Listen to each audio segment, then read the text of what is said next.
Welcome back to the Boundary Corner podcast. I am Curtis Wilson. I'm Brian Siegla, buddy. We're on a Wednesday night. Um, Something happened a day ago that I guess we're going to talk about a little bit. What do you think? Um, yeah, Justin Fuente out as the Virginia Tech Hokies head coach. Mutually parted ways. Um, we have it's so much to unload, Brian. yeah. So much. And just so y'all know, we're about 8 or 9 minutes late. Brian's getting everything ready, and his computer crashes, so he has to do a full bore restart. Yeah, So it completely seized up. I couldn't get a mouse to connect. It was wild. So I was like, all right, let's try this like, again. okay, we got time. We got this. We got this. We got a 10-minute buffer. We're going to get this in. But we have so much to unload. Then that happens. And then Brian tries to send me the rundown email. That locks up for a few minutes. So we're like, crap. And all with what took place yesterday. And you already said it, Brian. The mutually agreed to part ways. We knew it was going to happen. Right. We knew it was coming. We didn't know when it was coming. We thought it might be after BC, and apparently there were already talks of it going down after BC. Apparently, as early as last Wednesday, the decision was made. The terms were not agreed on until looks like Monday afternoon, and that's when the wheels started turning in terms of talking about interim head coach, talking about when we're going to talk to the team and let them know and all that fun stuff. So that ended up happening at 7:30 team meeting on Tuesday, broke live to the world at about 7:45. It's kind of a weird timing of it, but we will take it. We'll take it. We're officially out of the Justin Fuente era. We're waiting to see what the next steps are going to be. It is. And, Brian, we heard from what, and he said last Wednesday, we essentially went into last Wednesday, we were 4-5. Now, The question goes, when was Witt given the approval, right? Was it the Monday? Was it a few weeks before? Essentially, what was the number? Was the number 8-4? Was the number 9-3? What was the number that if Justin Fuente had hit this year, he would have been retained? That's the one. I got a feeling that after Pitt, he had the thumbs up from everyone he needed the thumbs up for, that it's your decision, make it when you can. Yeah, and then it's like, give it a few games. The Cuse games happen, then GT, then the dreadful Friday night primetime performance at BC. And I think that was probably the capper. I think if you win BC, you may wait to the end of the season, but once the BC game happened, you kind of, it's over. And well, you've exhausted the avenue to get to a respectable 8-win season. Yep. I don't even think that was potentially enough to save his job. Just the way some of this other stuff went down, and some of the stuff that we're hearing coming out of various sources at this point. Lot of stuff to unpack. But at this point, we are, Justin Fuente is done here at Virginia Tech. We said Curtis as early as last year was not just I don't want him here, but I want him fired. Liberty last year. Yep. I made the same call after Pitt. You made the call exactly 1 year ago. Yeah, exactly 1 year ago. You exactly made the call 1 year ago. Thanksgiving, the week before. And I was at the point. It wasn't he can do stuff to save his job. It was at that point he needs to be fired because he hasn't done enough to save his job. He hasn't done anything, and he hasn't attempted to do anything to save his job. That's always going to be, I think, our bigger issue than just him himself, right? most people will do things in attempt to save their position, fire people, make adjustments. It was almost like, well, status quo is good. And it's like, no, status quo was we're right at 500. This isn't acceptable for our football program. Our football program is a 10 plus win the ACC, compete on a national level, not mediocrity. Yeah. It's not. It's not. And it was consistently that was the product we were getting. Yeah. It really hasn't been since 2016 where we won like we should. And most of that was with players that Beamer recruited. Most of that was with a system that the rest of the ACC hadn't looked at yet. Very true. And with an exceptional quarterback. Yeah. And with let's not discount offenses. the talents of Gerard Evans there. Gerard Evans came in and made some things happen. Don't discount Evans. Don't discount Ford, Hodges, Phillips. Don't discount the Edmonds brothers on defense. Other really good players on defense for those first 2 years. So that was what it was. And, the terms agreed were Monday. And I know some people have complained, why didn't you just wait and, just save that, what's the few million? 1.25 million, which has been reported saved on the buyout, Brian. Me and you talked about this. In 3 years, 1.5 million, roughly $400,000. Yep. What's that? 5, 6, 7 positions of a recruiting staff or analysts you're bringing in? Or that pays for your $1 million. at least one of your coordinators. Exactly. It pays for it. That 1 year pays extra for a coordinator. So, to Witt's credit, getting in there and getting that buyout down, and to some ways, Justin Fuente's agent's credit, who knows it's over, to get your guy back out on the market as quickly as possible. I still, a lot, people are saying Fu quit on the team. I'm not going to say that. If you got fired today and your boss asked you, hey, but I'm going to need you to work to Friday for me. Is that cool? I'm letting you go on Friday, but can you work to Friday? Would anybody do that? No. Nobody would do it. If it was mid-season, you might consider it just to kind of keep things maybe intact. Maybe. Maybe. But, I mean, this isn't an Ed Orgeron situation. Like, this is true. Bridges have been burnt to a point where they weren't going to be mended. No. You might as well go ahead and cut your losses. Exactly. And, you say Fuente quit. He definitely said, all right, if you don't want me, I'm done. If you say that's quitting on the team, that's fine. I don't necessarily disagree, but there are a lot of different ways to look at that angle of it. But it's also a point for him. The guy's going to get hired in the next month. Yeah.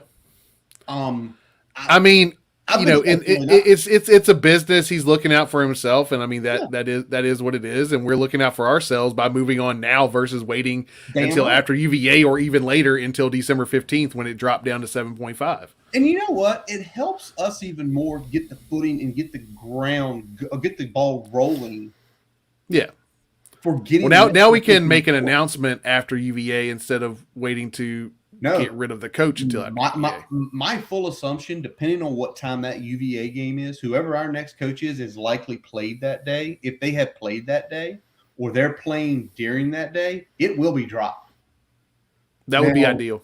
I think that's what's going to happen.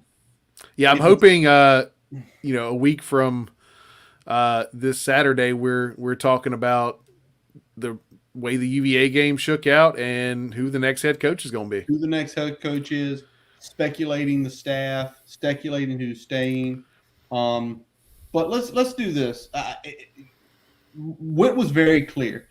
And I'm going to say this, Brian, and I said it back in December of last year. Witt Babcock wanted him gone last year. Something stopped Witt Babcock. Don't know who. Something or someone stopped him. Because if you compare that press conference to this press conference, night and day. Witt was clear. Witt was concise. Witt didn't look confused. He did not have a bunch of goofy statements in there, right? Witt last December was trying to sell the unsellable. That was the problem. And he was not even sold himself. He wasn't sold on it himself. I mean, and it looked that way. His demeanor, I mean, he looked like a man that was up there almost like with a gun to his head.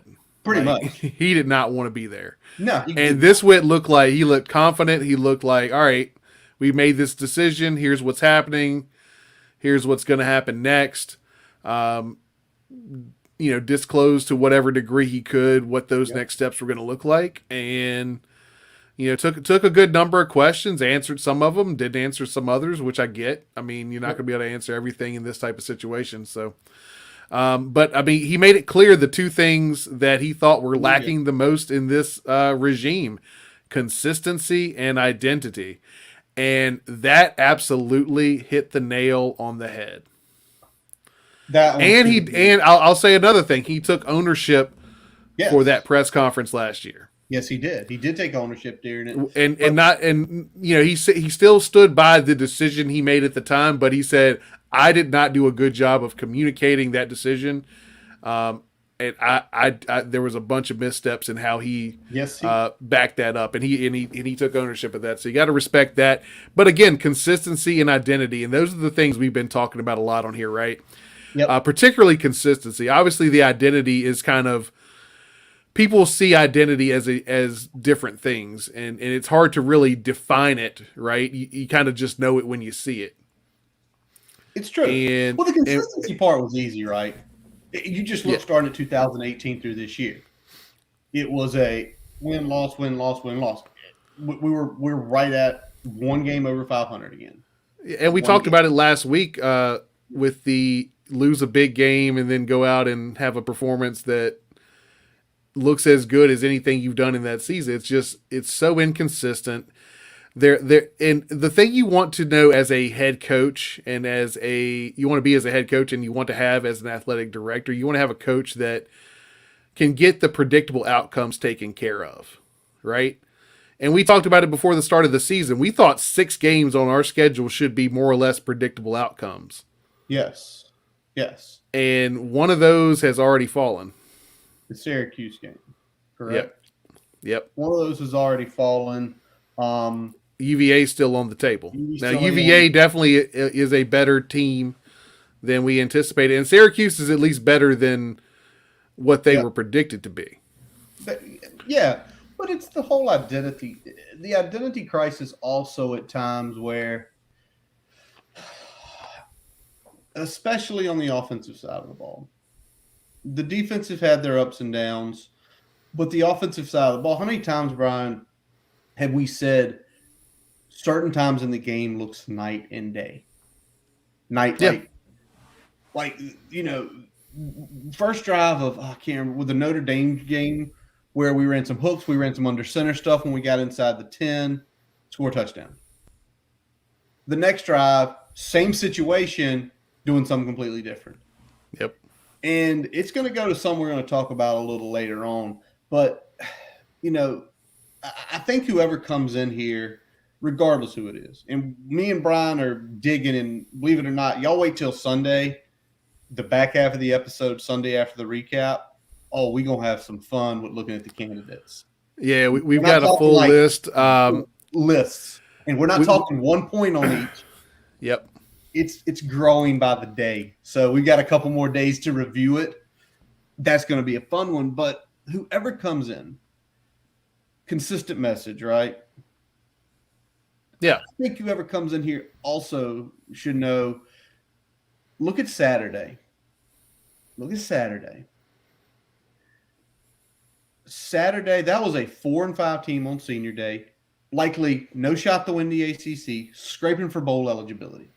About 57,000 showed up, which is the East and West stands looked very good. The student section was full.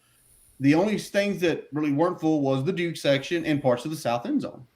That's it. So whoever gets this job has to understand we are an engaging fan base, right? and we will reciprocate that if you engage us full bore.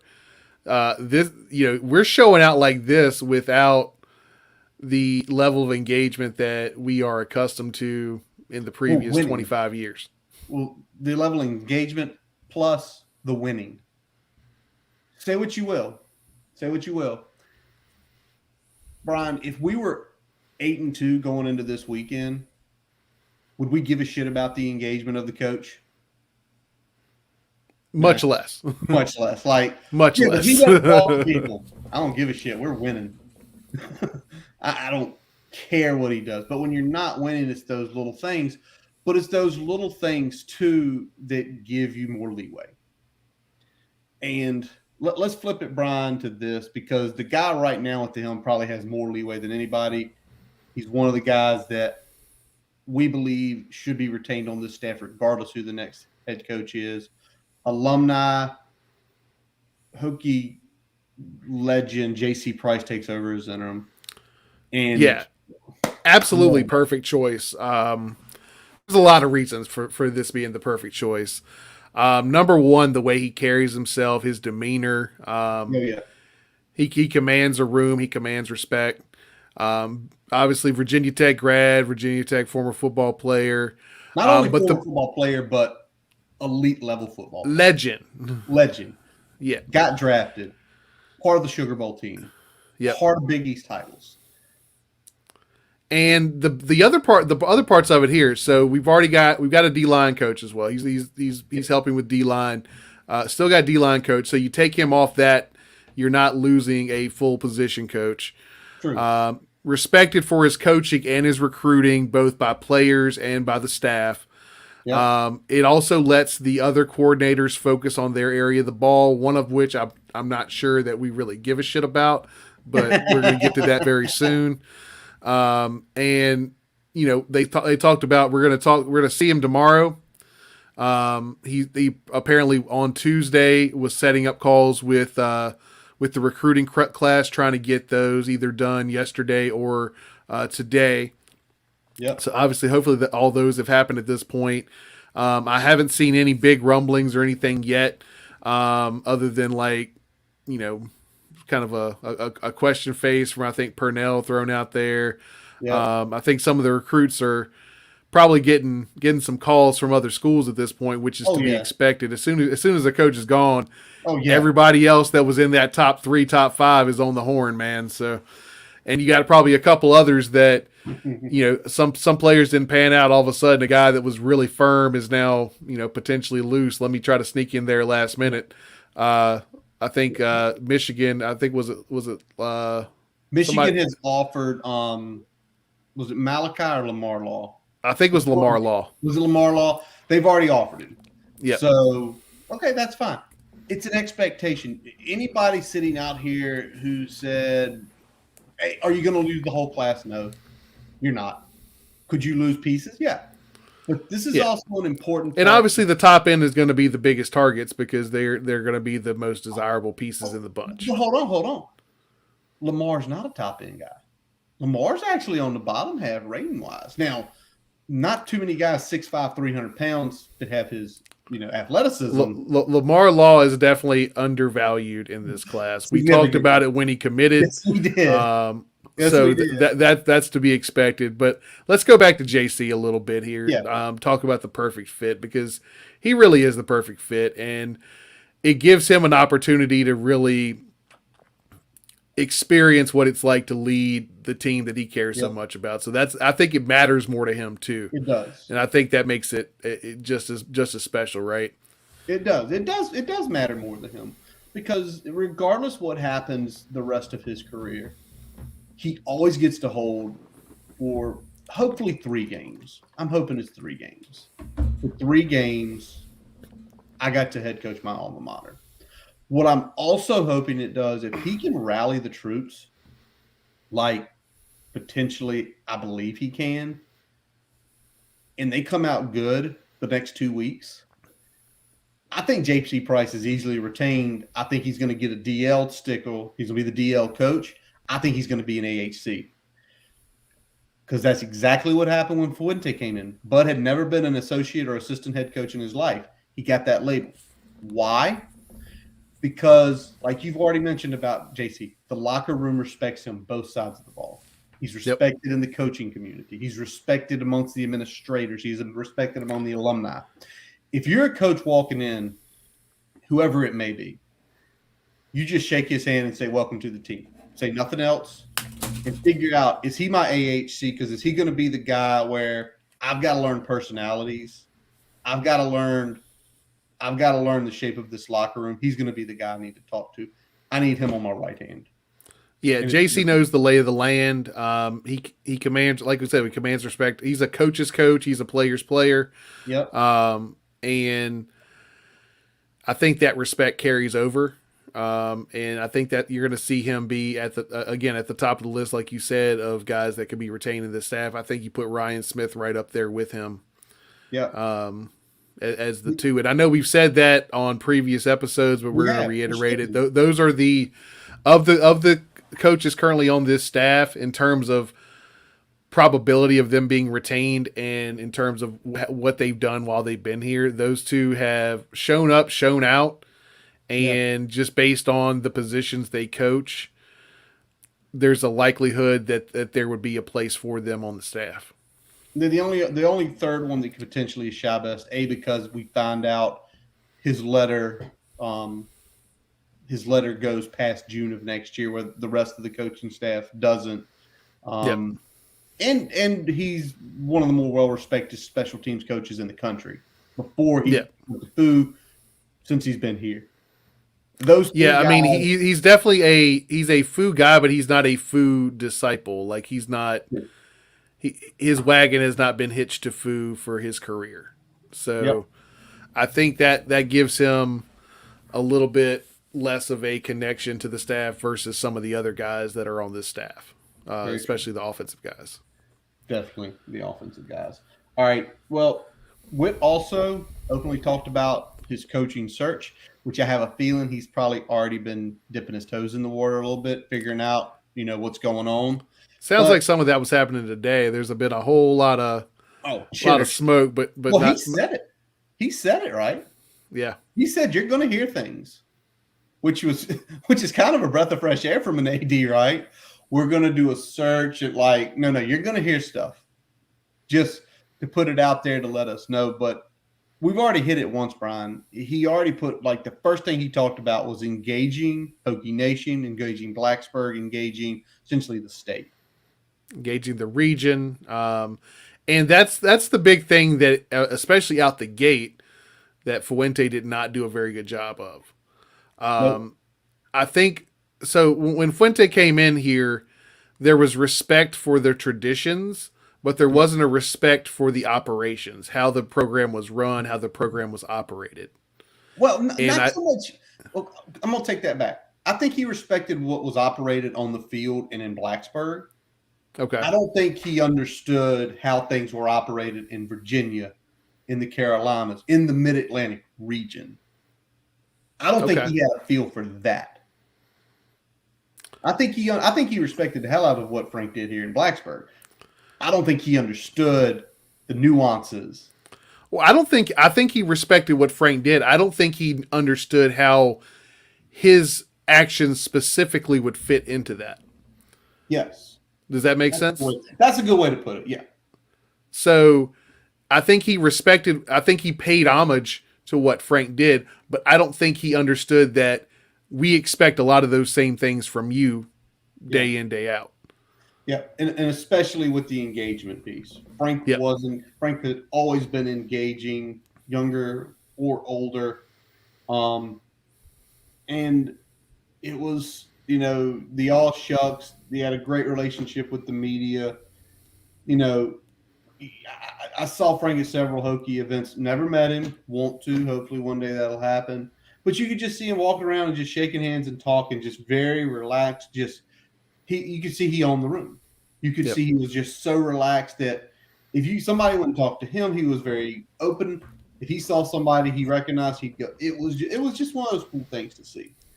And the next guy has to be that in some way, shape, or form. when Yep. hopefully July of next year, Brian, me and you head to a Hokie Club dinner here in Richmond for kickoff, the new head coach, we see that. And whether we get a chance to talk to the guy or just hear him talk for a couple minutes, we hope we see that. But let's talk about style, Brian. I think we saw Justin Fuente as an X's and O's coach, right? He was. He's also a buddy coach. Buddy coach. He liked he liked his buddies. But straight up, yeah, he was more of a focus on the process and the X's and O's, and not so much on evaluating everything from a top down approach, which is a CEO style, which is specifically what Witt mentioned, and that's a style that we've talked about is what most Power 5 schools need to operate under. Yep. You might get away with it at some other schools, but I feel like, and the CEO has to do several things, right? So it's not just managing the staff and the roster. That's a big part of it, but it's also managing donors. It's also making sure that you're engaging the community. You're the face of the organization. You're the face. And it has to do with closing deals too, right? You damn right it does. He's got to be a CEO has to be able to close with the best personnel that in the country, and we don't have that right now. Now we're looking for someone that can do that type of role. Absolutely, and the CEO also is going to be a person that's always looking high level, right? Yeah, high level, big picture. High level, big picture. So when they're looking at specific parts, they're not going to be trying to get into the nuts and bolts. It's essentially going to be, example, the run game is crap. We're getting blown off the ball every time. Offensive line coach, this is your day to come talk to me. Yep. Look at the film. Tell me what's happening. What are you going to do to change it? Okay, go about your way. CEO also is something that Witt mentioned, that it goes hand in hand, right? The ability to hire a competitive staff. In a CEO type world, you're not hiring buddies. You might have a few confidants, like one guy, like one person you want on that staff because you trust them. They're your sounding board, right? Yeah. One guy. For the longest time, you have your Coach Beard, but you also have your other guys on there. You know, we're going here with a little Ted Lasso reference. You got to have your Coach Beard there, but you're going to have some other coaches on the staff that, you know, you got to have your other guys that just fit the team, are a good fit for the team you have. Yep. They aren't your buddies. They aren't just guys that you've always done it with. And you just can't have that many buddies on a team. I mean, again, I said it just a second ago. Billy Hype was here when Frank got here, and Billy Hype became the concierge for Frank for numerous years. And Frank had turnover, and Frank let people go, and people left, and yada, yada, and back and forth. And as the later years we saw, right, when he became not as quick to let people go or move people along, that's when he headed to the wrong direction. With Fuente, unfortunately, like, that's why I don't think he's ever getting another job. Because, like, you can't play this. Like, you can have one person, you can't have 6 or 7. Yeah. You can have a sounding board. But, you know, I think what we're hearing, especially Witt mentioning going from 8th to 4th in revenues, we reviewed it last week, and if we really went up that much, Brian, you know, we're probably going to be right at the cusp of $1 million for each coordinator. We're probably going to be paying $300,000 is going to probably be minimum. Yeah, and like we've said before, 850 plus is kind of the starting point you want for a high quality coordinator. And if your starting price tag is 850, then and you're willing to go up to as much as 1 to 1.2 at the very top end, then you can really get pretty much anybody that you want. Yep. But the $1 billion is kind of the is kind of the nice butter zone, right? It's the zone where you more or less can get your choice. Yeah, Because anybody making much more than that has already been locked down. pretty much. Now, the one other thing that I think Witt hopefully will learn from this, 10-year is I think Witt needs to know if you see something you feel like is not performing, you need to go put the screws to the coach. If there's an element of this team that you feel is underperforming, not looking good, have a talk. And I think you'll see that. I think over the next 5 years, if there's a specific unit underperforming for more than 2, I think we're going to see turnover. I don't think we're going to see we'll just try to get there. No, it's no longer about trying to get there. It's trying to get back where we were, because the way college football is shaping up, where we were is a chance to win national titles again. Yep. Where we were. And where I say where we were is, which is being a top 15 team, the way everything's looking for collegiate football, if you're a top 15 team, you have chances to win national titles again. And that's what we want. Yep. You at least have the chance to play some games to get there. Damn right. All right, buddy. Whew. So what time was it you text me this afternoon and you were like, holy crap, did you see the bleep on corn? And it was about, 2:30, 3 o'clock? Yeah, I think a little after 3, because I had to run a few errands after I got off work. And I was like, no, I didn't. But then I read it, and you got the article up, right? Let's start with a few quotes. Shout out Mike Nazolik. Hell of a work. First of all, we're not ignoring the other pieces of the article, but a lot of the other pieces people knew about, right? Yeah. We either knew about or it was heavily speculated. It was more of a, you might have a differing opinion of how things went down, but it was common knowledge that this is what it was. The closest thing that was coming to this was Gerard Evans on Don talking about there were some plays where it was, I had one read. If it was not open, I ran. That was the play. Yep. Okay. That was just like scratching the surface. I mean, it pretty much took what Gerard said and like blew it up big picture. And I'll just read it straight from the horse's mouth here. Again, credit Mike Nazolik, Roanoke Times. You've got, okay, this is a quote from a source here. You've got to let your quarterback be your quarterback. There wasn't autonomy to read the defense on a run option. He would tell the quarterback whether he should hand it off or run. You can't manage every piece of it. It goes on to say Cornelsen would also dictate where his quarterbacks needed to throw on passing plays before the snap, and this is the bitch of it, criticize them for passing elsewhere even if the intended target was covered. A source ran through multiple instances for the Roanoke Times of when Burmeister was ripped this fall for making a positive play only because the ball went to a different receiver than Cornelsen wanted. It's frustrating because there's tremendous football team there, a source said. And this got me lit. Oh, I know it got you lit. Well, this got me lit. How many times the first 4 weeks of the season, Brian, did you say, I don't think there's a read in this? I think it's a damn handoff when it should be a read. That ends crashing. Braxton's got 40 down the sideline. You were hot about that crap. Yeah, we talked about it. We said like almost 90 to 100% of the time it was either design keep or design give. And most of the time in the early season, it was design give. Yes, it was. And we also talked about in the passing game, Braxton keying on one receiver a lot, a whole lot. Back to BC.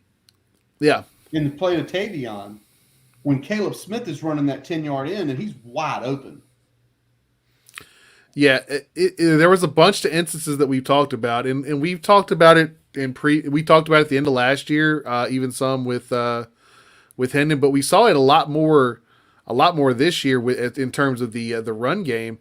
And yeah, okay, so I'll say this: you're going to have plays where after the check with me, you're going to say we're giving it 100%, but there's reasons for that, right?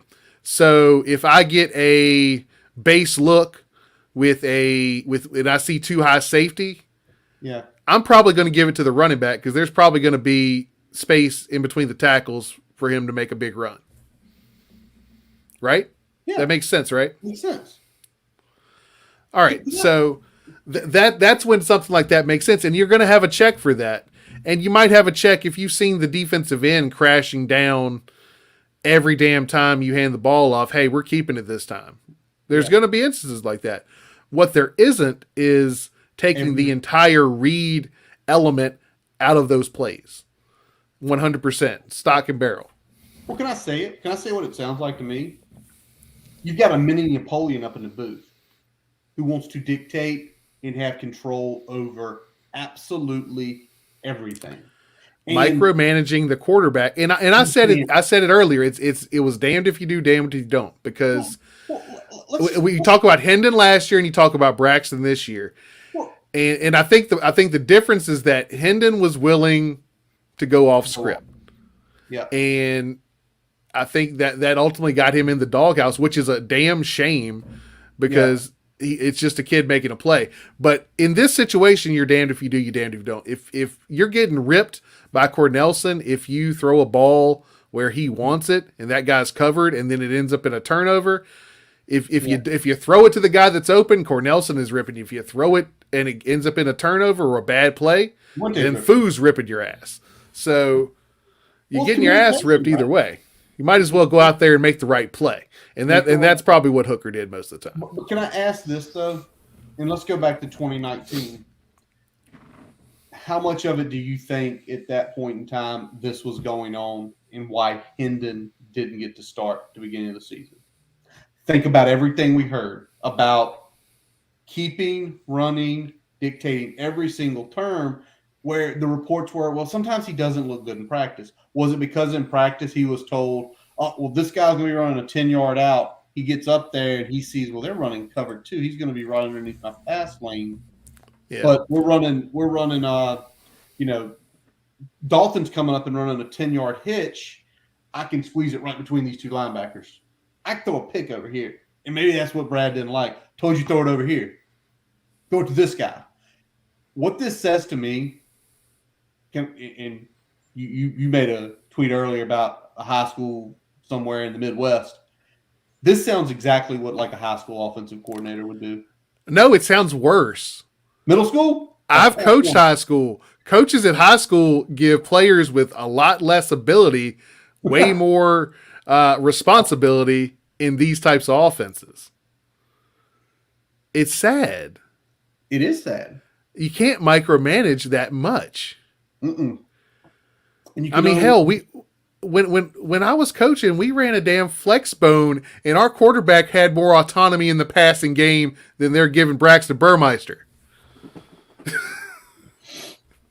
and now you Braxton's been getting ripped left and right?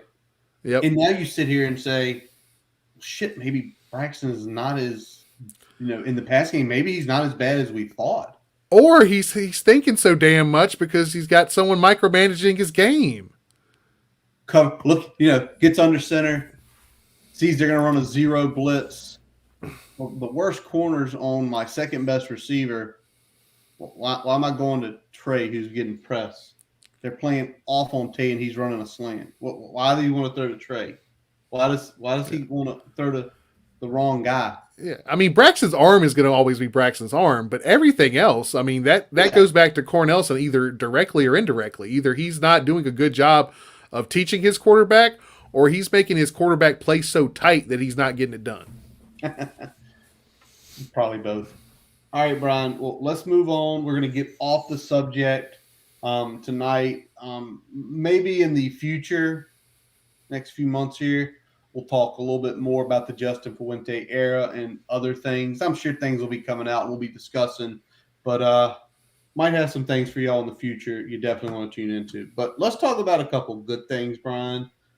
After this monster day on Saturday, Raheem Blackshear gets ACC running back of the week. Well deserved. Yep. It finally happened, ladies and gentlemen. Raheem had a big day. I was happy. I was big happy. I've been on this kid's I've been on his name for 2 years now. I knew he had this type of game in him. I'm glad to see it come into fruition. Hopefully, we'll see some more of that these last 2 weeks, where he finishes out strong here. Yep. But Hopefully this great comes job. through. I mean, great performance in the running game. Good job in the passing game. He really put all of his abilities together in one game, and I think that's really the thing that he's been missing. Is he's had a game or two where he hit 80 yards rushing, but didn't. It was all focused on the run. He didn't get a lot of touches in the passing game. He's No, had big games where he caught the ball but didn't really get a lot of look in the running game or wasn't effective. He was effective in both parts of that game this week, and that was big for him. exactly. So good on him. Regardless what happens, I know he did the senior day ceremony. Yep. And obviously we're seeing a little more and more guys we know are going to be gone now. We start seeing guys that are accepting Senior Bowl invites, so we know Leviticus and what's up there. Mari Trey stinks, but it is what it is. We'll discuss more on them at later dates as we get closer. Hey, try to watch those games. Hopefully those guys have great weeks. Yeah. All right, Brian, did you watch some Hokies hoops since last I Friday? did. I did. Impressive win over Navy. Yeah. Went up to Annapolis and just kind of dominated that game from the opening tip. Yeah, start to finish, and they really shut down their best shooter. They did. And had a pretty good shooting night themselves. A couple flashy plays, and then we had the Radford win, which first half was a slog offensively. They still played very well defensively, but was kind of a slog on the offensive end. But picked it up a lot in the second half. Finished strong, good win. They had the Storm Murphy to Justin Mutt's nutmeg alley oop. The nutmeg alley oop. Sports Center, wasn't that the one play of the night? Top play, man. Also with that game though, because of how the slog was in the first half, you just said it, how they played defense. I think that tells a lot about Mike Young and about the team overall, that this team believes that if they don't have the best night shooting or best start shooting, play hard defense, keep us in the game. Yep. Statistically, the shots will fall. Don't let a loss on the offensive end beat you on the defensive end. The Hokies are 3-0 and ranked 26th in the country. I'm trying to figure that out, especially with quite a few teams losing. And we're at that time of year where it's a lot of out of conference stuff. So the next game is going to be tomorrow. I think it's tomorrow night. Let me get it up here. Yep, tomorrow night, 8:00 against St. Francis of Pennsylvania. Yep. And then let's take a look here. Oh, the next was that's Memphis. That's the big one. Oh, there's three, because there's Merrimack Sunday. Got Yep. a buddy going to go up to that game, 4:00 tip, and then Wednesday night, as we press record for Hate Week Part 2, the Memphis game tip. So that will probably be firmly right here for me to watch, and I'm sure it'll be right there for you to watch.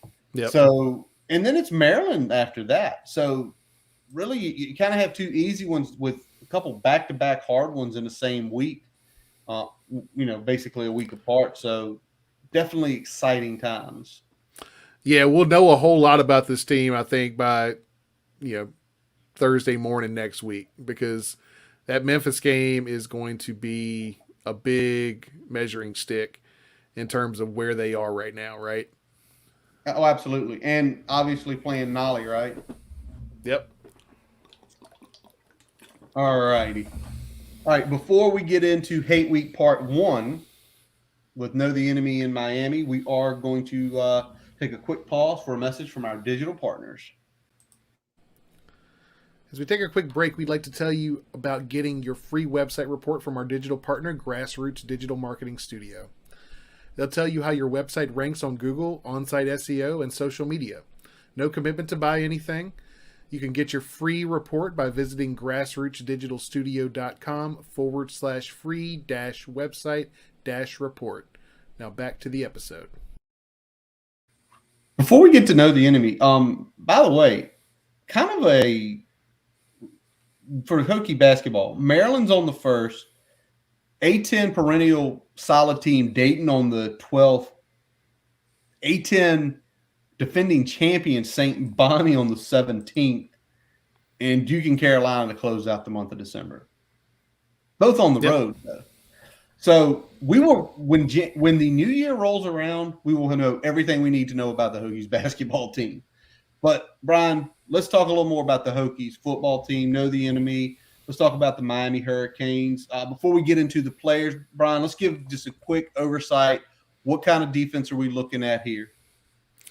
Yeah, this is a 4-2-5 pressure defense, the Manny Diaz special. They want to create the so-called havoc stats with their pressure packages. They want that turnover chain out early and often, but they're still very undisciplined, especially on the defensive side of the ball. Yep. Manny Diaz, definitely the architect of it. Tavarius Robinson, the coordinator there. And let's start, Brian. Let's start on the outside. Let's look at the corners. Let's look at a corner. Tricori Couch, 5'10", 170-pound corner.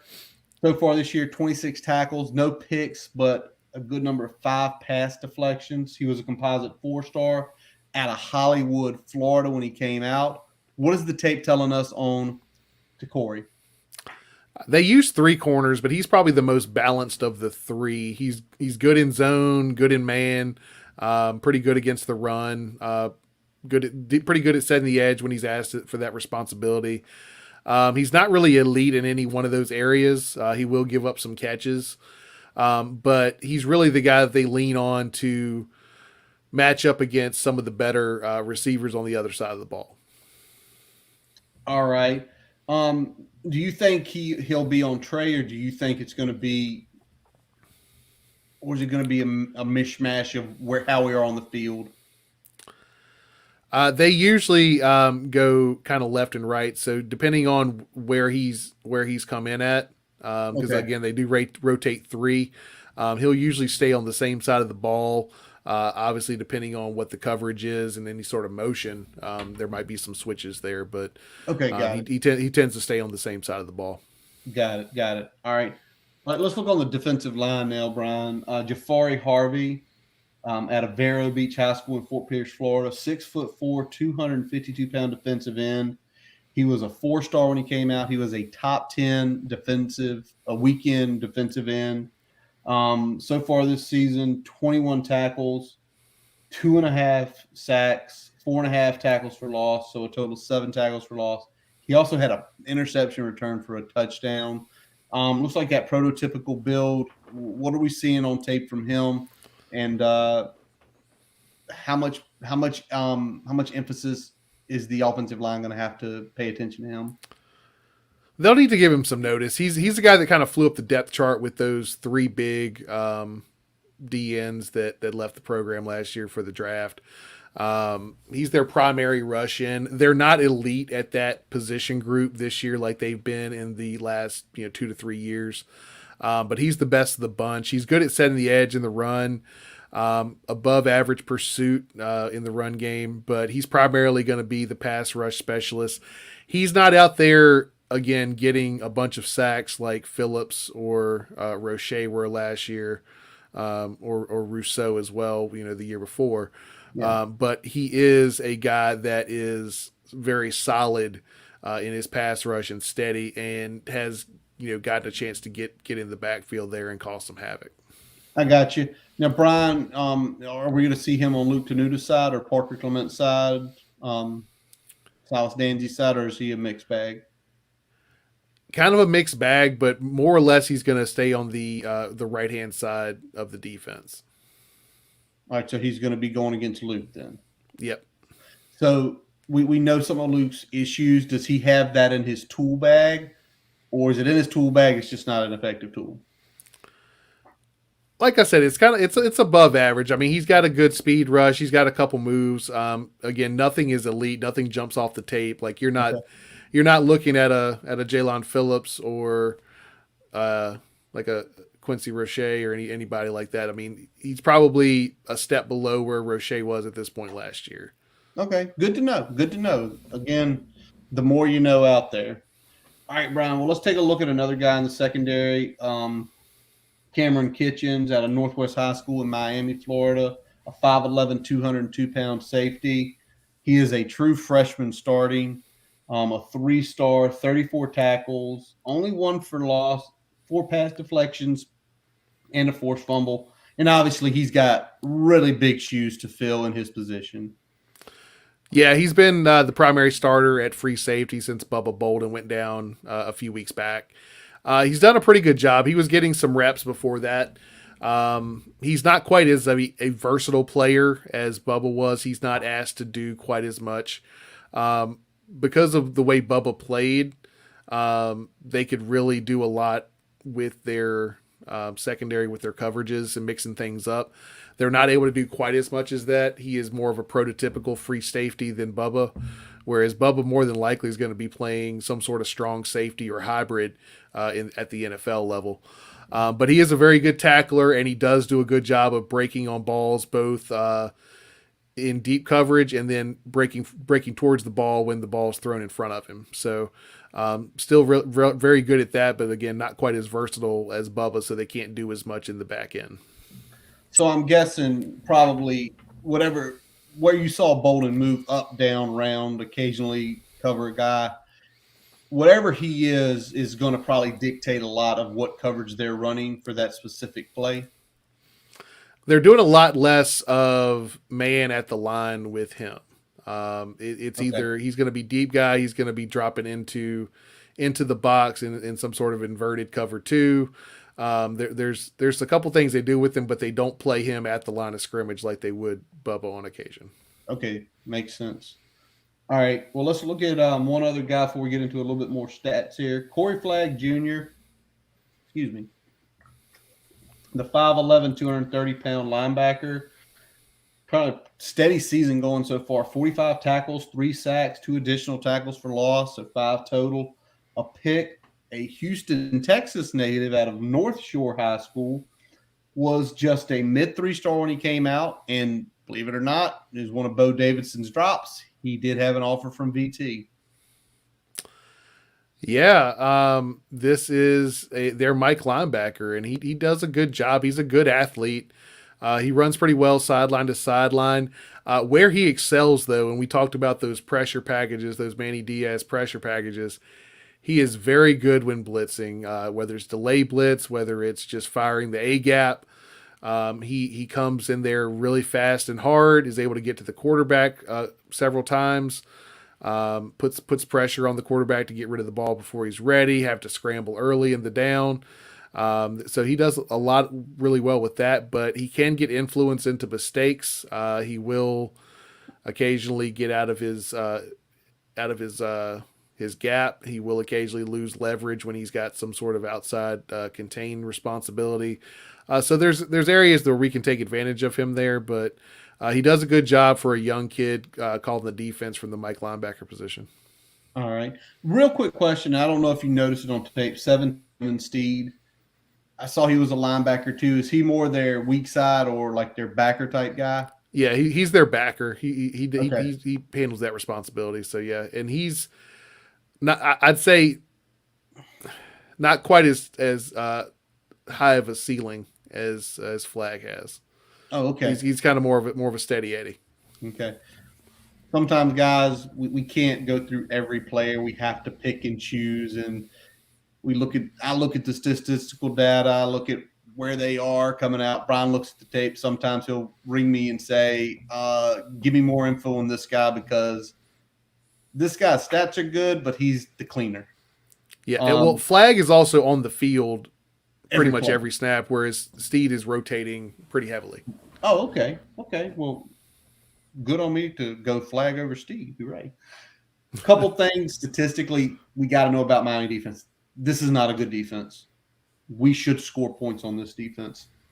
They literally undisciplined, lots of flags, lots of blown coverages, lots of being out of position in the run game.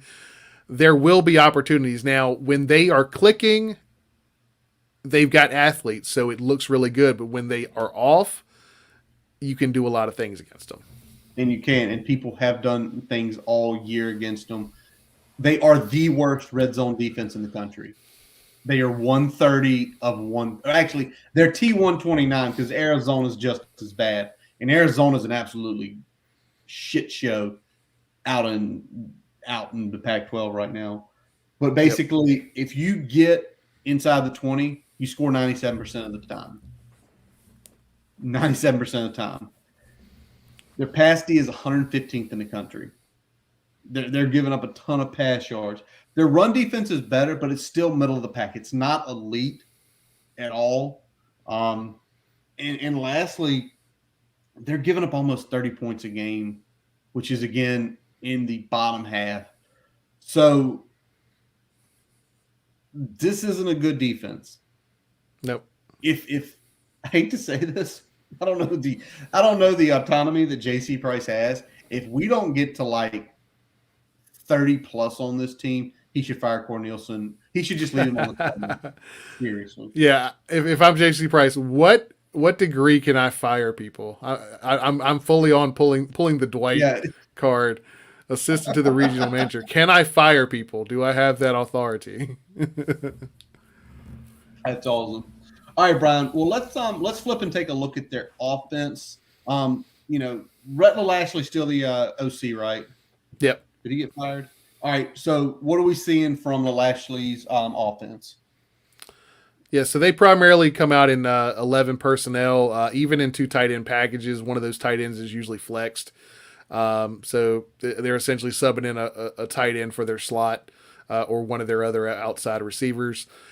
It's kind of that RPO, a little bit of air raid concepts. The big player we're looking at out of the gate that we really need to shut down, because while they have three very talented players in the passing game, if they are able to run the ball consistently, that passing game opens up significantly. So Jalen Knight, running back, he's not a home run hitter, but he is a guy that consistently gets positive yards in the running game. And when they're able to do that and stay ahead of the sticks, that's when that air raid is really able to shine.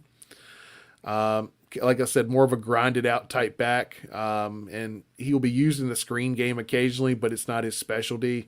They'll swing it out to him and out of the backfield as well, but he's more or less kind of between the tackles. Will get outside, but he's a guy that's going to get them some good yardage on first and second down, set them up really good where they can let those skilled receivers make plays when they've got the whole field to work with. Yeah. Knighton took over for Cameron Harris. Yep. Cameron Harris obviously was having a really good season, almost averaging 6 yards a carry before he got banged up. But Knighton's no slouch. I mean, 5'10", 190. He was a top 150 4-star when he came out of Deerfield Beach, Florida. Brian's already talked about he's not that home run hitter, and it shows in the statistics. He's only averaging 4.2 per carry. So he's in that 4 to 5 range, 493 yards, 5 touchdowns. Brian mentioned he does have some pass game capabilities. He does, and it kind of shows, Brian, when you talk about more in the screen game. He's only got 15 receptions, 230 yards, though. So when he gets those, he can turn them into significantly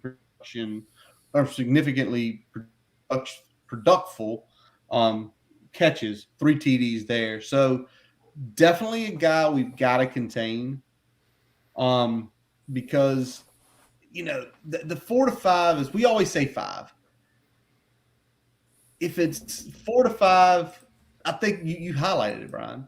He's getting 7, he's getting 8, he's getting 3. He's not getting 18, he's not getting 17.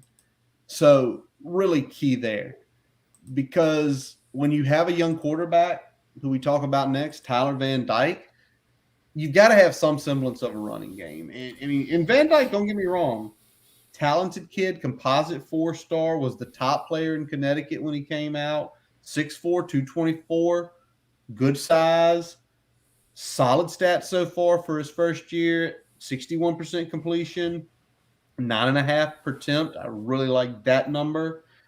91, 93 yards, 19 touchdowns, 6 interceptions.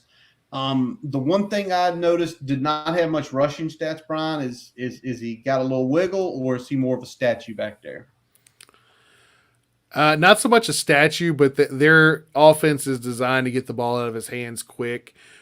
He will occasionally try to scramble to get some yards if something isn't there, but he is definitely trying to sling the ball down the field. Okay. And I mean, he's pretty accurate with the football, so that's the big thing we're going to start off with. He's got good accuracy. He doesn't have a super strong arm, but he can make all the throws that the offense requires of him. But the biggest thing that I noticed that he's very much a rhythm quarterback. So when he's hitting, he's very hard to stop. If you get him off his game, it can affect the next play. It can affect the easy throws, all of that. So I think that's the thing we need to think about as we're approaching him from a defensive perspective is how can we keep him out of rhythm? What can we do to make him miss, and then that miss cause him to make a miss? You know, Okay. those unforced errors. So that's the big thing we need to focus on because when he gets in rhythm, he's very good, but when he's out of rhythm, it's very hit or miss. And he is prone to some underthrows if he can't step in. So getting pressure in his face is going to be important to hopefully make him make some mistakes with the football. And he will occasionally take some chances with the football. He takes some calculated risk with the football, so there will be opportunities to get an interception. He doesn't throw a ton, but he did have a couple big ones against FSU last week. All right. Well, let's flip over, Brian. Let's talk about the offensive line. Let's do a quick review of them. Um, just a couple things. You know, the team itself is 94th in rushing. Not really a good rushing team, even with the numbers Harris was pulling up earlier in the season. They're giving up sacks. Even what you talk about, what should probably worry Miami fans more than us and make us kind of open our eyes and guys get big. You're talking about this RPO quick throw air raid type offense. Usually that's done to prevent sacks, right? Right? Prevent Yep. sacks. They're 113th in the nation in sacks allowed. They've given up 30. They're averaging 3 a game, close to 200 yards, 183 yards given up in those sacks. What did you see on tape? Because the stats say they've got some struggles. Yeah, I mean, I'd say their pass pro is actually a little bit better than average, but because they run the RPO and because they were accustomed to quarterback like Derek King, that while he much preferred to throw the ball from the pocket, if things weren't there, he had the athletic ability to escape, get some first downs, at least avoid the sacks, things like that. So with Van Dyke back there, that's a different story. So they're giving up more sacks as a result of you don't have a guy that can kind of put a band-aid on some of those blemishes in the passing game now. They are below average in run blocking, and it shows on the tape. They do an okay job of getting a decent push where they can get some yardage, but they don't get to the second level very well. So a lot of these gains, we talked about it with the average per carry, they're not getting past the linebackers when they go up the middle. They're not getting past the guys controlling the spill area when it gets spilled outside. So, Can I ask you a question? yeah. Just looking at the tape that you've looked at the last few days, is this limitation athletically, or is this just terrible technique? It's a little bit of both. I'd say more technique. I think we're talking about Miami, and this isn't a knock on necessarily Manny Diaz, but it really goes back several cycles. Just Miami overall being an undisciplined team on both sides of the football, and I don't know if it's just attention to detail or whatever it is, but they have ability, but they're not always consistent with it. They're not consistent with their technique. And this is part of what's going on with their offensive line is that they'll have those really good snaps, and then they'll have bad snaps. But as an offensive line, that's a bigger fucking issue because you got to have 5 guys working together. Makes sense, right? Yep. All right, Brian. One thing they do when they throw some of those bubble screens, they do full cut, like 5 guys cutting linemen's knees. So that's one thing to look for. It's going to frustrate the shit out of some defensive linemen. So hopefully we don't get any stupid personal fouls because of that shit, but it is what it is. But more than likely they'll return the favor on the personal foul side. So there's, it might be offsetting penalties. Penalties will offset, replay the down. All right, Brian, let's take a look quick at 3 targets for Van Dyke here. I want to start with the Oklahoma transfer, Charleston Rambo. He was a composite 4-star, top 30 wide receiver when he came out. He was at Oklahoma for 3 seasons. Had decent numbers, a little over 1,100 yards, 9 touchdowns. Obviously transferred out of there because they're always rolling in new wideouts. Really tearing it up this year, really showing out. 64 receptions, 954 yards, almost averaging 15 yards per receptions and 5 touchdowns. 6'1", 185. What did you see on tape from a really cool name? Yeah, he's got a cool name, right? Rambo. He does. It's kind of hard to beat that. Yeah, he is their best outside receiver. Yeah, best outside receiver. He's their primary deep threat. He's their primary big play weapon. If they need plays down the field, that's who they're targeting. He's got great hands and does a good job of high pointing the ball if it's thrown up in one-on-one situations. But he can be taken out of the game with some bracket coverage. We saw FSU employ that a lot, especially in the first half. They figured out how to kind of work around that in the second half last week, but they were able to kind of slow him down for the majority of the first half with that bracket coverage, keeping a safety over the top. So that might be something that we look at doing as well. Okay. But if we're not able to do that, he can throw some big plays on the board in the passing game. All right. You anticipate Waller on him? Yeah, as much as possible. All right. Let's take a look next at Mike Harley, a 5'11", 182-pound wide receiver, 382 for the year yard-wise, 41 receptions, 4 touchdowns, a 4-star out of St. Thomas Aquinas, one of the big high schools down in the state of Florida. I'm just looking based on size. Is he the slot guy, or is he played some other positions too? He is the slot guy. Yes, sir. You are correct. They like him on quick slants, bubbles, digs, outs, shallow crossers, the usual suspects in that air raid. And they'll occasionally send him on deep like a seam or something like that, but they really like his underneath quickness. It gives them a good target to get the ball out of Van Dyke's hands quickly. So he's that guy that is either the primary route for Van Dyke or the primary check down in most of those route concepts. Well, you talked about them being a 2 tight end set. Is it just the way the formation's set up that he, regardless of whether they're in a 2 tight end set or not, he's in some sort of slot variation?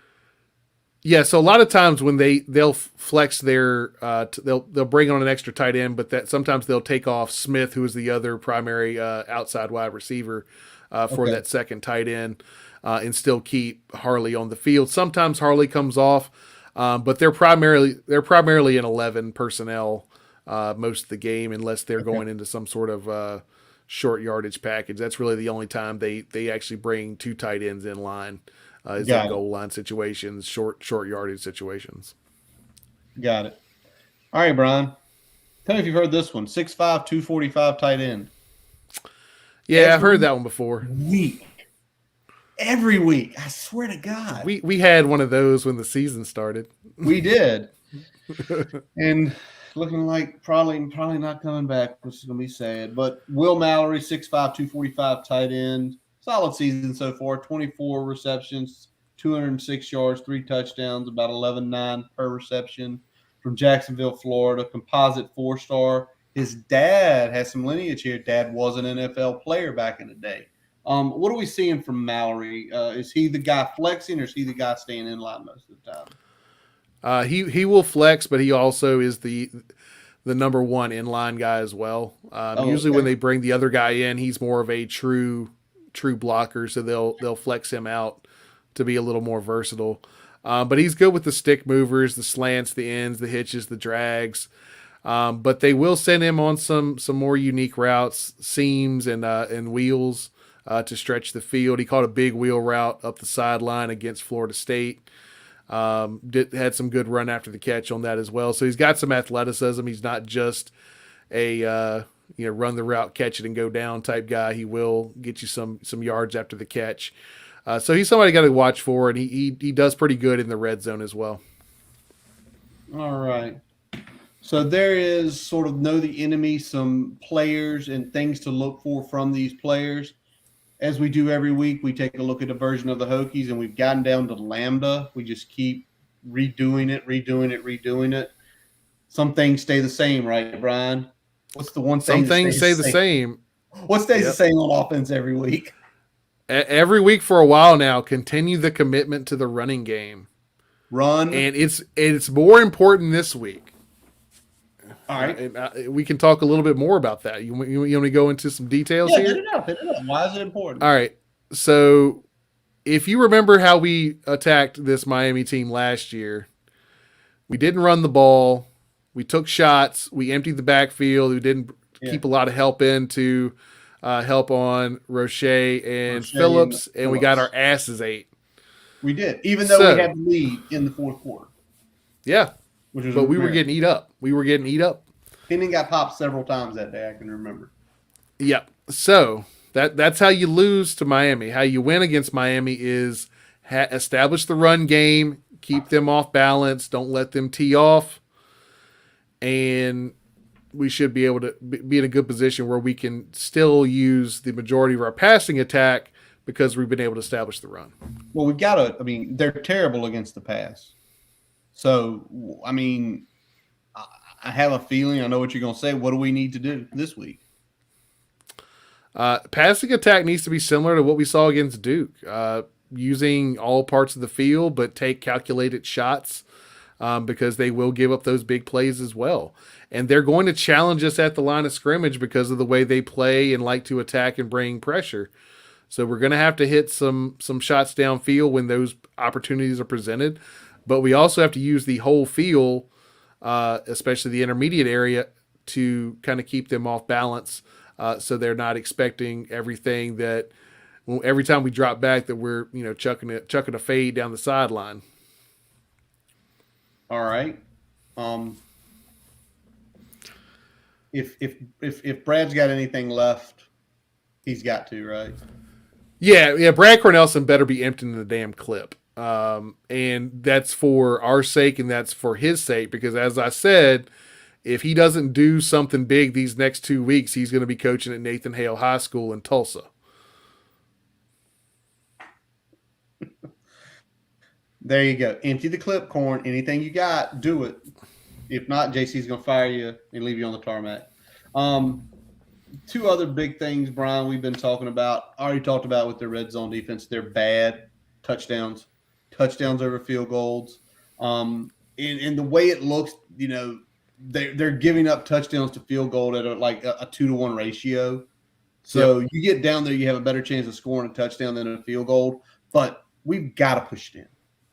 We've got to put the pressure on them because of not having an explosive running game. If we do what we did like we did against Duke, get a couple scores ahead, it's going to force Van Dyke to take the risk. It's going to force him to push the ball down, which with not a really good offensive line that has some issues and only really one deep threat, it's going to get them uncomfortable quick, right? Yeah, and talk about touchdowns versus field goals. The only reason that the FSU Miami game was close is because in the first half, FSU had a couple drives where they did well and then got off the field, and a couple drives where they had to settle for 3. Mm-hmm. That could have easily the way that first half went. That could have easily been a 28-0, 31-0 game at half. But it wasn't 31-7, whatever it may be. It could have been a big gap for them to clear it. I mean, ultimately Miami lost the game, but it came down to the damn wire where they could have stepped on their throats in the first half if they were able to finish a couple of extra drives. And there we go. All right, last piece we've talked about, Brian, and now it's even after what was revealed today, even more important. Got to keep Braxton upright. We already know this. Yep. We don't have really the backups that can compete, even less so against, although they have their mislapses, but an athletic Miami defense against a backup quarterback just spells disaster. Yeah, you want to make sure that if your quarterback is taking hits, it's because he's taking hits in the read option game, making choices, taking hits because he had wide open real estate to take off and run. You don't want him taking big shots standing in the pocket in the backfield. That's what you don't want. You don't want him taking those unnecessary sacks. You don't want to give up sacks. You want to limit the number of sacks, limit the number of hits on your quarterback, and make sure when he is getting hit, it's because of choices he's made within the framework of the call. All right. All right, let's flip over to defense, Brian. I know something you loved seeing last week was how the gap integrity, especially up in the front seven, stayed. Much better. It looked as good as it had looked since UNC. And even though they don't have the best run line, you essentially just told me like we can't slip. We can't give a team that doesn't do this well an opportunity.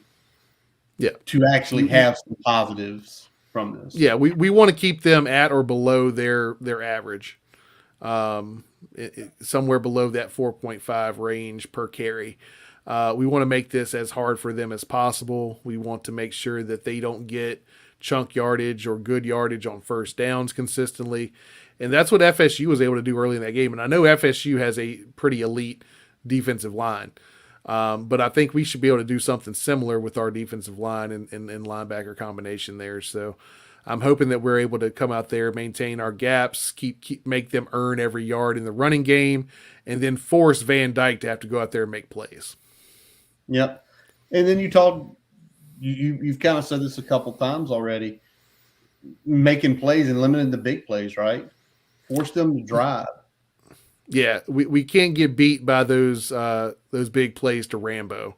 I'd much rather see us give up a bad third down to Chris Harley, not Chris Harley. Yeah, not Chris. Mike Harley. Mike Harley. Yeah, yeah. I'd much rather have them give up a first down to Mike Harley doing something underneath than hit a big play, because our defense has shown that if they give up a first down, they'll come back and play the next three pretty damn hard, and sometimes that'll get us off the field. So I'd much rather us give up the 10 to 15 yarder and live to play another series of downs than give up the big play and all of a sudden they're in scoring range in one play. Yeah. The next thing we discussed was keeping Van Dyke behind the sticks. Obviously, with a younger quarterback, anything between, to me, what did I tell you earlier, Brian? 3rd and 5, 3rd and 6. That's where I want them at. Every play. 3rd and 6 or more would be ideal every time, or most every time. 5 is where I'll take. When you get to 4, it's just too many potential options. We talked about our run defense. Brian's been focusing on gap integrity, but your 3rd and 4, and you're lining up in your Miami, and even though you don't have the best offensive line, well, they have their own issues. We have our own issues with our rushing defense. We know that. 3rd and 4, listen, just take a shot. They might miss a tackle, and instead of they caught us at 2, we got to 4.5 and we got a first down. So keeping them behind the sticks, because they are just an average 3rd down conversion team, only about 40%. About 63rd in the nation. They're literally right smack dab in the middle. So it's something that they don't excel at, but they aren't absolutely dreadful at. So if we can keep that, if we can keep them at their average to below average, again, more swings in our favor.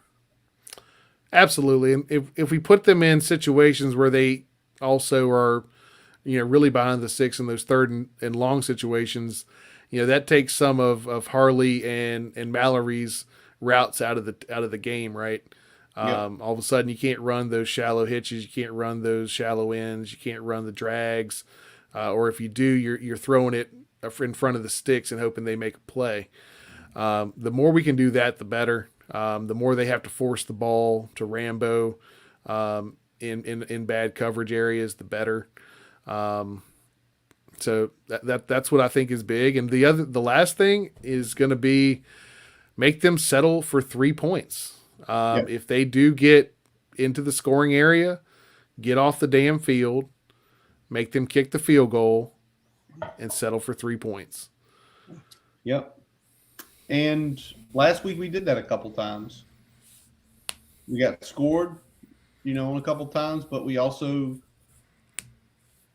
they kicked a field goal and they missed a field goal. Yep. So some improvements on the red zone defense, but we know it's a struggle. But getting down there, and again, it's holding, right? Just bend. You don't break with this team. We're going to have a fighting shot. Exactly. All right, Glenn. So it's been one hellacious, roughly what 24, 36 hours. About 36, yeah. Down. 36 hours, a little over 36 hours. And we got to sit here and make a prediction on this game. Fuente's gone, but there are still pieces here that we know that could debilitate this team from winning. So, Brian, what do you say to the score of this game? I think J.C. Price gets this team up, has them playing with confidence, has them playing with some fire, with some juice, and probably playing a little bit more loose than they're used to playing. I like them to get the W down there. I've got it 34-31. I think that we do a good job of moving the football somewhat consistently against this defense. I think we get some extra situations there because this team will give you first downs. They will give you free first downs. They will give you free 5 yards. They were heavily penalized against FSU and are heavily penalized all season. So I don't expect that to change against us. We just got to be able to capitalize on those opportunities. Yeah, and I'm actually really not that far behind you, just a few here and there. I'm at 31-27 Hokies.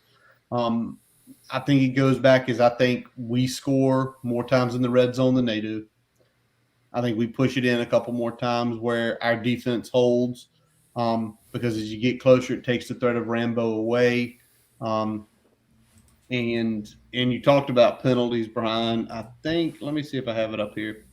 Yes, 14 for 105 yards versus FSU. I think literally that there's going to be a drive where they're going to be on the doorstep of stopping us. They're going to do something stupid, and we're going to go down and score a touchdown, and that's going to be the game. So we're both going Hokies this week. And to your point, JC is going to have this team up. And I think JC might be scaring the life out of a few people if they start doing dumb things. And you know what I'm talking about. All right, Brian, let's flip it over now. Saturday pick'ems. Brian, 59-52-1. I'm 64-44-1. We're going to start with the ACC. Duke, Louisville. Louisville laying 20, Brian. That 20 is a big number. But after seeing Duke live, and then even though Louisville just had the game of their life against Syracuse, I can't see the Duke defense slowing down Syracuse. They didn't slow us down. They haven't slowed anybody down all year.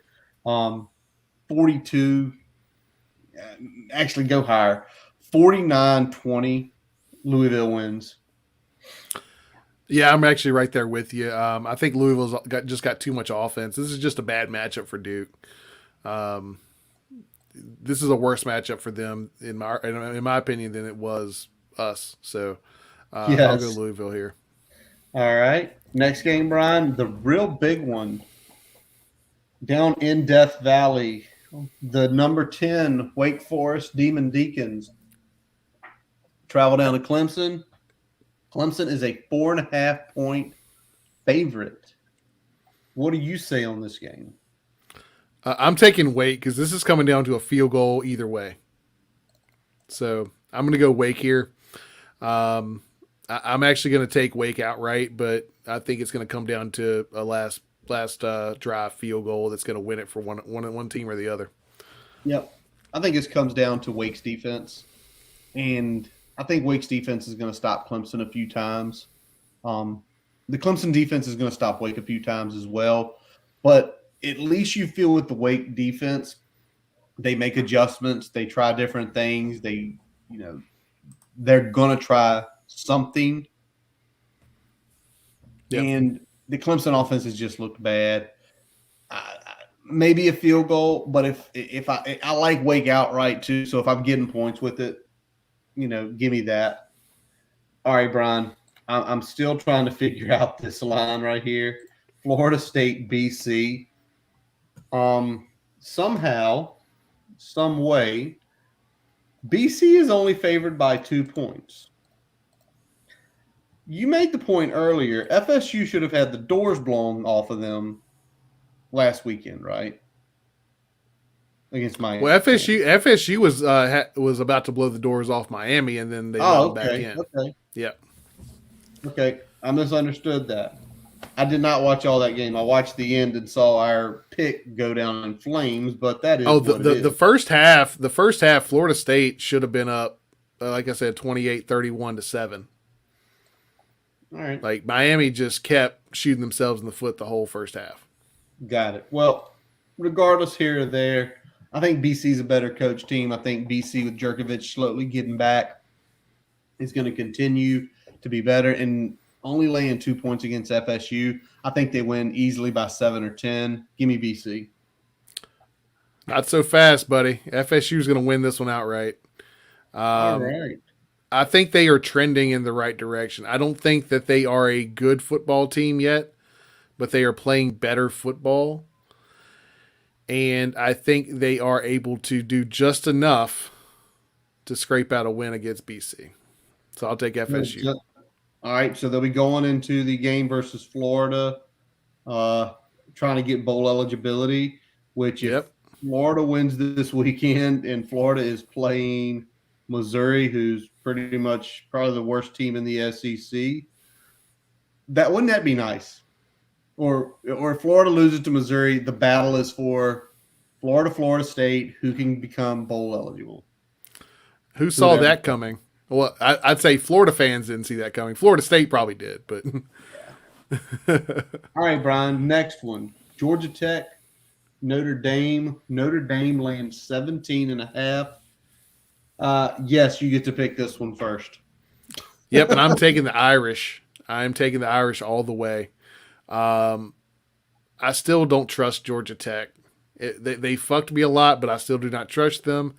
I think the Irish are going to be able to run the ball against them. I think they're going to be able to throw the ball against them better than they have most of the year. I think that they'll see some success there as well. So, and I don't think Georgia Tech has any answer for that Marcus Freeman defense. So, give me the Irish. Yeah, I'm with you on that. I'm taking the Irish too. And it's Georgia Tech's dreadful offensively. Notre Dame looks like the last few weeks they finally kind of found exactly what they want to do offensively. They could have probably beat UVA by 14 to 21 more, but they just kind of, it's like the boxing match where the guy knocks the other guy down the first 5 rounds. Knocks him down once. The guy and it's just like, I'm just going to jab you. Let me just jab. I think they'll turn on a little bit more against Georgia Tech. They know now they are clearly in the playoff picture if Cincy drops. So I'm with you on the Irish. All right, Brian. We discussed taking this one off the board. So I'm going to say this. If Brennan Armstrong plays, this gets pulled off the board for both of us. Pitt, UVA, Pitt laying 14.5. If Brennan Armstrong doesn't play, Pitt is going to beat them by 40 points because Mark Bugsy's a jerk. If he plays, Pitt might cover this, but it probably would be. It would make me. I would have to do a lot more research and a lot more digging. But no Brennan Armstrong. I'm taking Pitt, laying 14.5 points. Yeah, if no Brennan Armstrong, I'm taking Pitt as well. If he plays, I'll take UVA. And if you want to, we can throw the Marshall UNCC game on here just as a buffer game in case that one gets thrown out. Oh, okay. Yeah, let's do it. Put it up there. Let me find the line real quick. You put it on the rundown. Marshall. Why are we doing Marshall UNCC? Will Healy, Charles Huff. Two guys we have been looking at significantly. Let me get this up here to my betting site. I want to say it was 14 and a half as well. 15. Marshall is a road favorite laying 15. Brian, give me let's see one thing. Give me Marshall. Give me Marshall. All right. I'm going to take Marshall as well. Okay. Huss my dude. Huss my dude. Huff's our guy. I'm not going to bury the lead, but yeah. Huff's our guy. I like more Huff. reasons than we got a lot of reasons. All right. Let's flip it next, Brian. Let's go to Syracuse, NC State. NC State is laying 11.5. NC State off a tough loss against Wake Forest. Yeah. What do you say, Brian? You know what? I think Sean Tucker is going to be pleased with his performance, but disappointed in the outcome. So I think that that's enough for me to go Cuse. They're going to lose, but they'll keep it close. I think they lose. I don't think they keep it close. Best defense they've seen all year. They just played one of the worst defenses, and they couldn't get anything going. The biggest thing about this game is location. I forgot where it is. It's at NC State. Yeah, I'm gonna lay it. I think NC State wins this game by 14 points. All right. Okay. Let's take a look at three very crucial games through the playoffs, Brian. Let's go a little Pac-12. It will not be Pac-12 after dark. It's actually going to be a 7:30 kick. Oregon is going Pac-12 prime time East Coast. There you go. Oregon going into Utah Rice Eccles. Utah ranked 24th. Utah the 3-point favorite. I've got to take Oregon. As hard as it is to play down at Rice Eccles, oh man, I've just had an epiphany, Brian. What you got? Think 2 years ago. Where were we going? Oregon had a road game against Arizona State. So we were heading. We were heading to Blacksburg. Yep. We were heading back that night. And Oregon, remember, they had one loss. They were going to be in the playoffs. I'm changing this pick. Utah ends Oregon's chances because I've seen this story wrote out once before, driving down 81, and Justin Herbert, who is a significantly better player than Anthony Brown down at Arizona State, an easier place to play than Rice Eccles, could not get it done. Oregon chokes it. I'm going to have to go against you here. I think Oregon takes care of business. I think they know that they've got a chance here, and I think they lock it up. I don't think it's going to be like that moment when we were looking for a Chipotle after a big win against Pitt on Bud Foster's last home game. So I will take Oregon here. A big win against Pitt, Tots Rails, Sharky's Wings, hanging out with friends, seeing folks, tailgating in Lot 1. All good times. All great times. All right, Brian, you get to lead this one. Alabama's laying 20 against Arkansas. Alabama locks up the West with this win. What do you think? Alabama is focused. They are locked in. They take care of business. They ruin the show there in Arkansas. So give me Alabama here. Okay, I'm gonna go slightly against you on this one. Alabama's defense is still having some problems. Yeah. It's not a well-oiled machine, um, as usually Nick Saban's defenses are. Um, they are coming off against a game against New Mexico State, which I hope New Mexico State got $1 million out of that game. I really do. But Arkansas has given up points, or excuse me, Alabama's been giving up points. I hate going with this one because in my head it's either I'm seeing 17 or 21, and that 20 number is so ugly. If I had like 23, I'd love it. But I think Arkansas keeps it a little bit closer than the experts think. I still think Bama gets to 40. I think Arkansas just gets to like 24. Like a couple teams have got against Alabama this year. All right, Brian. A couple other names. Sonny Dykes and SMU against Luke Fickell and Cincinnati. Big game because SMU probably should be ranked. Don't know how they're not, but playoff committee going to playoff committee. Cincinnati laying 11.5 points. I think Fickell knows he needs this one to be big. I think he knows. It's got to be take big. Cincy in this one? I'm taking Cincy. I think Cincy's going to come out focused, and I think they're going to steamroll SMU. If you the over under whatever that is, take the over because I think SMU still can score some points, but I think Cincy's going to come out and pop them in the face a few times early, get up big, and cruise to a 20-point victory. When they play teams they need to beat, they are focused and play very well.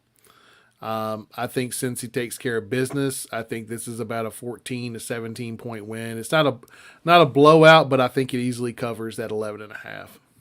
All right. And then next week at East Carolina, that'd be an interesting game to go to.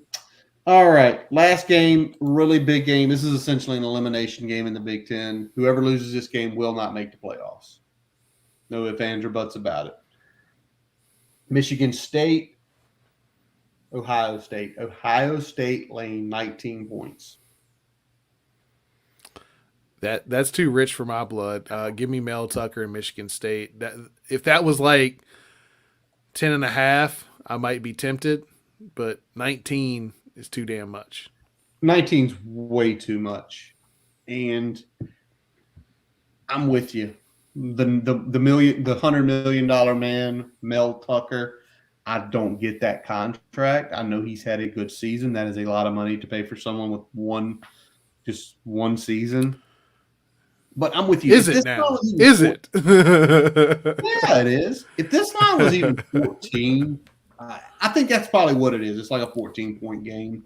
Ohio State is not exactly – they're really good offensively. They're like Alabama. They have holes defensively. And 42-28, 42-30. I think Ohio State wins, but I don't think it's by the 19 that people are seeing. People are seeing Purdue. Purdue's defense versus a Mel Tucker defense, completely different animals.